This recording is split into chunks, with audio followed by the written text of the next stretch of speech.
৬ মাসের প্রেগন্যান্সির মাথায় সিদ্ধান্ত নিলাম আমি আমার স্বামীকে ডিভোর্স দিব। আর এই কথাটা যখন আমি আমার মাকে জানাই, আমার মা আমাকে বলল, "এমন কথা যদি আমি নেক্সট টাইম বলি তাহলে সে আমার সাথে আর সম্পর্ক রাখবে না।" মায়ের কথাটা শুনে আমি তাকে বললাম, "তোমাকে জানানোর প্রয়োজন ছিল তাই তোমাকে জানিয়ে দিলাম। এখন তুমি বাবাকেও এই কথাটা জানিয়ে দিও। আমি আর এখানে একদিনও সংসার করব না।" এই বলে ফোনটা রেখে দিলাম। এরপর আমি যখন আমার লাগেজপত্র গোছাচ্ছিলাম, তখন আমার স্বামী আমাকে জিজ্ঞেস করল, "কি ব্যাপার? তুমি এসব গুছাচ্ছ কেন? কোথায় যাবে?" তখন আমি বললাম, "আমি আমার বাবার বাড়িতে যাব।" সে বলল, "তুমি তোমার বাবার বাড়িতে যাবে, আমাকে আগে বলবে না? আমারও তো রেডি হতে একটু সময় লাগবে।" তখন আমি বললাম, "তোমাকে রেডি হতে হবে না। আমি একাই যাব।" তাকে আরও বললাম, "শোনো, ৪-৫ দিন পর উকিল ডিভোর্সের কাগজ নিয়ে আসলে সেখানে সই করে দিও। আর তোমার কোনো দেনমোহরের টাকা আমাকে পরিশোধ করতে হবে না। মাফ করে দিলাম।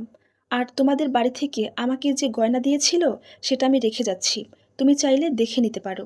তখন আমার স্বামী ফাহিম আমার কাঁধে হাত রেখে বলল, "তুমি এইসব কি বলছো পাগলের মতো?"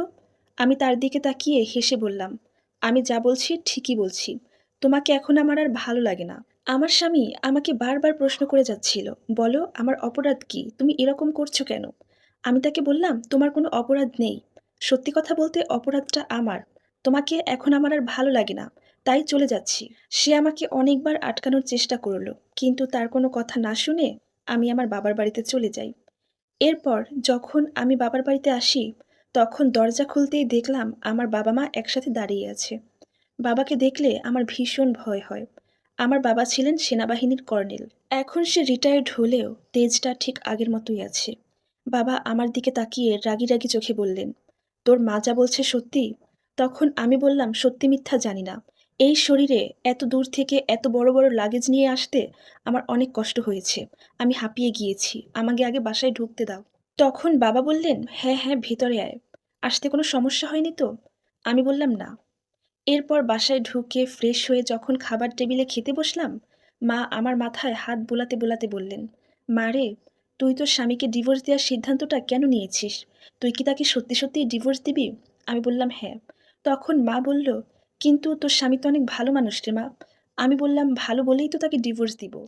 তখন মা আমাকে আরো অনেক কিছু বোঝালেন, কিন্তু মায়ের কোনো কথায় পাত্তা না দিয়ে আমি আমার মতো খাবার খাচ্ছিলাম। এর ঠিক পরের দিন আমার স্বামী শ্বশুর-শাশুড়িকে নিয়ে আমাদের বাসায় হাজির। তারপর আমার শ্বশুর আমাকে বললেন, "মা, তোমাদের মাঝে তো সবকিছুই ঠিক ছিল। তোমাদের সম্পর্কটা তো ভালো ছিল। তাহলে হঠাৎ করে এরকম একটা সিদ্ধান্ত কেন নিয়েছো?" আমি বললাম, "কিছু সমস্যা ছিল বাবা।" এই কথাটা শুনে আমার স্বামী রেগে গিয়ে বলল, "বিয়ের পর থেকে আজ পর্যন্ত তুমি কোন জিনিসটা চেয়েছো যেটা আমি তোমাকে দেইনি? পারলে বলো তো?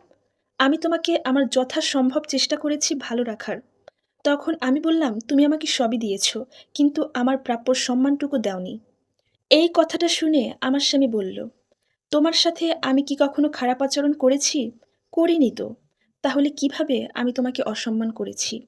তখন আমি তাকে বললাম, "আমি এই কথাটা সবার মাঝে বলতে চাই না। এই কথাটা আমি আমার মা এবং শাশুড়িকে আলাদাভাবে বলতে চাই।" তখন আমার স্বামী বলল, "তুমি এখানেই বলো, সবার মাঝে বলো।" তখন আমি কিছুটা রাগান্বিত হয়ে বললাম, "আমি মেয়ে মানুষ, চাইলেই সবার সামনে সব কথা বলতে পারি না। কিন্তু তবুও তুমি যখন বলতেছো, আমি বলছি শোনো, আমি তোমার বউ। তোমার ভাড়ায় ঠিক করা কোনো পতিতা না, যে টাকা উসুল করার জন্য আমাকে দিনের পর দিন অত্যাচার করবা, নির্যাতন করবা। তুমি যখন আমার সাথে শারীরিক সম্পর্ক করতে আসো, তখন নিজেকে তোমার স্ত্রী বলে মনে হয় না। মনে হয় কোনো এক পতিতালয়ের পতিতা। আমাদের বিশেষ মুহূর্তে যখন আমি তোমার দিকে তাকাই, তখন তোমাকে আমার মানুষ বলে মনে হয় না। তোমাকে দেখে মনে হয় তুমি একটা পশু, আর যে আমার শরীরটা ছিঁড়ে ছিঁড়ে খাচ্ছে।" ইসলামে স্বামী স্ত্রীর সঠিকভাবে শারীরিক সম্পর্ক করাটাও একটা ইবাদত। কিন্তু সেটা যদি হয় পশুর মতো আচরণ, তাহলে সেই ইবাদতটাও গুনাহে পরিণত হয়। আমি জানি, স্বামী যদি নিজের চাহিদা মেটানোর জন্য স্ত্রীকে ডাকে, তাহলে স্ত্রীর উচিত পৃথিবীর সমস্ত কাজ ফেলে নিজের স্বামীর কাছে যাওয়া। কিন্তু স্বামীরও বোঝা উচিত স্ত্রীর সুবিধা অসুবিধা। আমি এখন প্রেগনেন্ট, আর এই সময়টাতে মেয়েদের শরীরে নানান ধরনের পরিবর্তন আসতে থাকে। কিন্তু তারপরেও তুমি আমার সাথে যে ব্যবহারটা করো, সেটা সহ্য করার মতো না। তবুও আমি সবকিছু সহ্য করে এতদিন তোমার সংসারে পড়েছিলাম। কিন্তু গতকাল রাতে তুমি আমার সাথে যেটা করেছো, এরপর থেকে তোমার সাথে সংসার করা আমার পক্ষে আর সম্ভব না। এসব কথা শুনে ওই মানুষটা নিজের ভুলটা বুঝতে পারে। আর তারপর আমার কাছে খুব অনুরোধ করে যেন আমি তাকে মাফ করে দেই। আমি তাকে মাফ করেছি ঠিকই, কিন্তু তাদের সাথে ওই বাড়িতে আর ফিরে যাইনি। বলেছি বাচ্চাটা পৃথিবীতে আসার পরে বাচ্চাকে নিয়ে একসাথে ফিরবো। আর এই সম্পূর্ণ স্টোরিটা সংগৃহীত, যার সাথে আমার বাস্তব জীবনের কোনো মিল নেই। ধন্যবাদ।